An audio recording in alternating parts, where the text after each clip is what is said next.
Secretary Carson joins us now with some insight on the state of the home ownership in the United States. This, going back to the financial crisis, we still have, I do anyway, scars trying to automatically increase home ownership as if it's a good thing when not everyone probably should have owned a home. So we're at 63%. Isn't that down from where it was prior to the crisis? Well, actually 63.6, but you know, the fact of the matter is, it is the principal mechanism of wealth accumulation in this country. And you look at a homeowner, the average net worth is $200,000. A renter, the average net worth is $5,000. So obviously, it's a worthy goal to get to. But if you put somebody in a house they can't afford, you're not doing them any favors, because they lose the house, they lose their credit, and they lose their future opportunities. So, you know, we have an opportunity to learn from those mistakes that were made by exuberant people who perhaps didn't really think things through. And we're putting in the appropriate types of safeguards, the kinds of educational resources so that the consumers actually know what they're doing and what they're getting into. But there's plenty of progress still to be made, no question about it. So what is the role of HUD or the FHA in trying to promote this? And when do you make it too, once again, when do you go too far with subsidies or whatever it is? The role is to be able to provide affordable, safe, decent housing for the people of the United States, and also to create a market that encourages the development of our people economically as well as in every other way. So it's a fairly big goal. That's one of the reasons that I was attracted to HUD versus some of the other things, because there's so much potential there. And we have to recognize that we only have 330 million people. China has 4 times that many. India has 4 times that many. If we don't start in terms of developing our people into the future, we're not going to have a chance. We have so much potential. I wish we didn't have, I'm going to go on my millennial rant again, but man, that's not a group of people I want to rely on to spur home ownership. We have to, though, because we're stuck. They're the ones that are coming into the point where they need to be. They're going to be the biggest group. They have to be the biggest group. Yeah. Well, they got to, what are we going to do? Well, you know, they want to buy homes. There's no question about that. I think we've got to work with them, recognize that millennials are in a difficult situation. Many of them have, you know, huge educational debts. It's almost like having a mortgage to start with before you go out into the housing market. Now, you know, some interesting things are being done. You know, Fannie Mae has a program where they're rolling the student debt into the mortgage. Right. And a lot of other people are starting to look at these kinds of creative solutions that will work. Although I mean, at that point, you have all of this debt, this unsecured debt that then becomes secured debt, and you can lose your home if you don't pay off the debt that you've incurred over these other issues. Well, again, by rolling it into one debt at a low interest rate, it creates a much better situation than having 2 debts, one at a high interest rate and one at a low interest rate. So it's a creative way of doing things. We're looking at lots of creative ways. You know, we're looking at relaxing some of the rules for condos, because that frequently is the first entrance into the homeowner market. You know, changing the debt-to-income ratio in a favorable way, but also, you know, merging that with facts that we know in terms of who's likely to default and who's not likely to default. So using evidence in order to create the policies as opposed to ideology. Does President Trump like HUD, or is that one of the agencies that's ripe for streamlining and turning into a more private sector type organization? How do you fare in the budget recently? There are cuts, aren't there? Or? Well, there were some cuts that had to be made pretty much across the board, because we do have to recognize that there is such a thing as fiscal responsibility, which people for years and years have talked about, but no one has practiced. Now we're actually practicing it. But at the same time, I must say, we brought in a COO, because you need an operator. I learned that in my many years on the board of Kellogg and Costco. you can sit around the table and talk about things all day long, but unless you have an operator, nothing's going to get done. We have that. We're actively searching for a CFO, somebody who really understands the financial world and organization. We're bringing on a CIO so that we can take a holistic view of some of the problems. I'm sure you're aware of some of the material weaknesses that have been found in HUD's organization over the years. You know, I'm not satisfied just to sit back and say, oh, well, that's just the government. We're going to change it into a business-oriented, logical organization. You're going to get a lot more done. We're already seeing tremendous savings in some areas. It can be done, no question about it. And as far as, you know, whatever money we have, if it's $10 or if it's $10 trillion, we're going to use it efficiently and effectively. That's going to be the difference.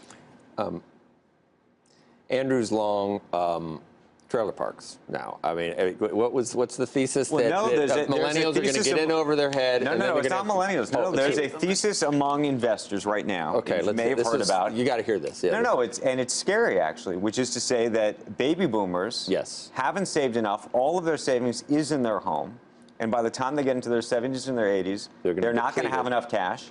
They're going to end up having to sell their homes. Or take one of those reverse mortgages. Take a reverse mortgage or sell their homes and move into a mobile home park, and there's a huge number of investors who are now going into this space because they think that's where the opportunity is going to be. Ron Barron likes Tesla, but Andrew, so are there publicly traded trailer? Have you looked? I don't know if there's publicly traded versions of this, but there are a number of maybe some REITs. There's some, and there a lot of private equity folks are. Have you cornered the market? I have not personally cornered the market. No, but it's an interesting invment thesis and also a scary investment thesis about where we are. Really, you have? I know about this. The fact of the matter is, the way I look at it, necessity is the mother of invention. And, you know, mobile homes, that's one thing. But there are also organizations now that have created like a little capsule that can be put on a flatbed truck that has all the innards of the house in it. Heating, cooling, electric. You take that to a location, hook it up to the local infrastructure, build a module around it for less than $100,000. You know, and they are beautiful. These are the kinds of things that happen when you have this kind of necessity, because we Americans are creative and innovative people. All we have to do is remove the regulatory burden that stifles our innovation. You'll see all kinds of things happening. All right, we delve into water coolers once in a while. I expected you to take the lead on this, but what was your compliment for President Trump yesterday? Were you around were you at the cabinet? How did that come about that everyone, there is a conspiracy theory that everyone had to come up with something. Was it spontaneous? Were you warned that you were going to have to come up with something? What did you say? No, he just said, let's go around the table and everyone sort of say a little something. That's easy. You know, that's easy for people of accomplishment. We're going to adopt that and start doing that. Andrew's already done. I'm going to do you tomorrow. Can I ask a very honest question? Go ahead. Did anybody prior to that meeting whisper in your ear or anybody else's ear and say, hey, by the way, the president's going to ask everybody to say something effectively nice about him? No. No? No. So it was totally spontaneous? Totally spontaneous.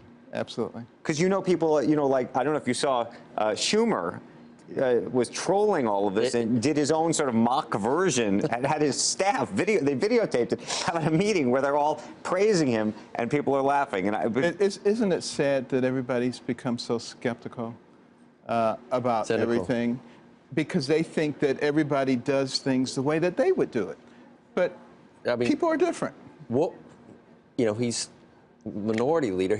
He's got to do something. I mean, what else is he doing? I mean, that was, at least he gave him something to do yesterday. He got nothing else going on whatsoever. He's got plenty to do. He can, he's not doing it. He can represent the people in the state of New York, and he can stop representing a party. That's what we've got to get away from. People are so wrapped up in their party, they've forgotten about our nation. This is a problem. on both Secretary sides. Carson, can I ask you, just in terms of the amount of loans, the percentage of loans that Fannie and Freddie and the other government-backed entities support? At one point after the financial crisis, it was something like 90% of all loans were going through these government-sponsored entities. I know that's come down slightly, but what do you think the appropriate percentage is in terms of what the government should be backing versus what the private sector should be backing? Well, let's talk about FHA. And you look at the spectrum, when credit is difficult and the financial situation is difficult, you see their proportion go way up. When credit is easy and the economic market is doing well, it goes down. That's the appropriate function. It's like an accordion. It goes up and down to keep things stable. So it should be the party that steps in to make sure the system Absolutely. doesn't fall It's basically it's the backstop, it's the safety, it's what gives people confidence in the market. It's what allows us to sell, repackaged loans to the foreign market, brings confidence, helps us stabilize our whole economy. Have you heard anything, Mr. Secretary, about Senate efforts on Obamacare repeal, about the House working on tax reform? You'd think nothing was happening if you just read the newspapers. All we're worried about is Sessions today, Comey last week. I mean, are those things going along or bogged down? Now, there's a lot going on behind the scenes. The unfortunate thing, of course, is that, as I was just mentioning, people are so into their party that they would happily see the ship sail off the cliff rather than, not adhere to their party platform. We've got to get away from that. When we're looking at something like healthcare, it's such an important thing for everybody. We all are going to need it. And yet, millions of Americans right now essentially don't have healthcare, even though they may be signed up, because their premiums are so high, their deductibles are so high, you may as well not have it. We can't continue with a situation like that.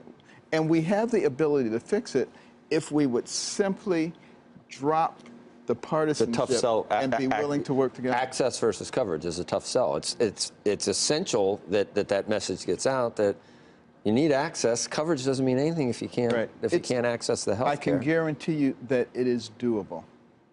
It can be done. We have the resources and we have the ability. What we need in the is the Senate's will. hand, and I said earlier, Senate intelligence. That doesn't even equate with. I mean, that's like those two words don't go together. Is something going to happen? They got to do it. It's in the court. Are they doing it? What's McConnell? Have you seen? You see him walking around? It's going to be the people. Yes. We, the people, have got to put pressure on our representatives to represent us. And unless we do that, they're going to continue to devolve into political animals that dwell in the swamp. Hey there, thanks for checking out CNBC on YouTube. Be sure to subscribe to stay up to date on all of the day's biggest stories. You can also click on any of the videos around me to watch the latest from CNBC. Thanks for watching.